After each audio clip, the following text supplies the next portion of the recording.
এই পৃথিবীটা বড় স্বার্থপর। এই শব্দটা যে যত তাড়াতাড়ি বুঝে নিতে পারে তার জন্য দুনিয়ার জীবন তত বেশি সহজ হয়ে যায়। বলেন সুবহানাল্লাহ। এই পৃথিবী কখনোই কাউকে আপন করে নেয়নি, কখনো নিবেও না। এই পৃথিবী কখনো কাউকে সারা জীবনের জন্য জায়গা দেয়নি, দিবেও না।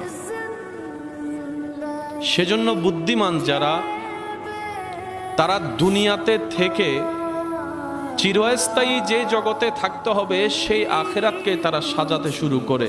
সুবহানাল্লাহ।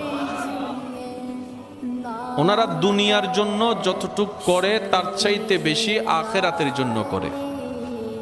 কারণ দুনিয়াতে আপনি যাই অর্জন করবেন মূলত সেটা আপনার অর্জন নয়। কামাবেন আপনি, মারা গেলে খাবে অন্যজনে। আরেকটু আওয়াজ।